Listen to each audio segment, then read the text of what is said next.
Original food products. So கருப்பட்டி, நாட்டு சர்க்கரை இது மாதிரி நேச்சுரல் ஃபுட் ப்ராடக்ட்ஸ் பேஸ் பண்ணி நம்ம வந்து ஒரு சர்வ் பண்ணும் அப்படின்ற ஒரு மைண்ட் செட்டில் இங்கே வந்து 7 தினம் எக்ஸ்போர்ட்ஸ் அப்படின்ற கம்பெனியை ரெஜிஸ்டர் பண்ணி 8 இயர்ஸாக சக்ஸஸ்ஃபுல்லாக அந்த கம்பெனி வந்து கொண்டு போயிட்டு இருக்காங்க. Let us give a very good round of applause for mister Dinesh KR. Yes mister Dinesh. போன வாரம் என்னாச்சுன்னா ஒரு பக்கெட் வழியாக தண்ணி பிடிச்சிட்டே இருந்தேன். அந்த பக்கெட்டில் ஒரு 50% 70% பச்சை தண்ணி இருந்துச்சு. டக்குன்னு சுடு தண்ணி ஆன் பண்ணேன், ரொம்ப குளிராக இருக்குது அப்படின்ட்டு. அப்போ மக் எடுத்து தண்ணி எடுக்கும்போது சுடுதண்ணி வருமா பச்சை தண்ணி வருமா?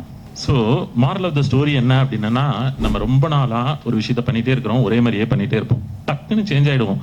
ஒரு GFI அட்டன் பண்ணுவோம், கிளாஸஸ் அட்டன் பண்ணுவோம், உடனே லைஃப் சேஞ்ச் ஆகிடும் அப்படிங்கிற மாதிரி நம்ம நினச்சிக்குவோம். அப்படி இல்லை லைஃப்.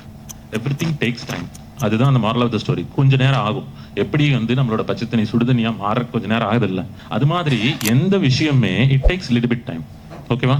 அது இல்லாமல் இந்த ஆக்டிவிட்டி என்னன்னா ஒரு நாள் பண்றது இல்லை, இட்ஸ் அ கண்டினியூஸ் ஆக்டிவிட்டி. GFIங்கிறது ஒரு டெஸ்டினேஷன் கிடையாது, புரிஞ்சுக்கிங்க. அது ஒரு முடிவு இல்லை. ஓகேவா? GFI is a journey. நீங்க கண்டினியூவா எவ்வளோ ஆக்டிவா இருக்கிறீங்களோ அவ்வளோக்கு அவ்வளோ உங்களுக்கு பெனிஃபிட்ஸ் இருக்குது. கிளியரா?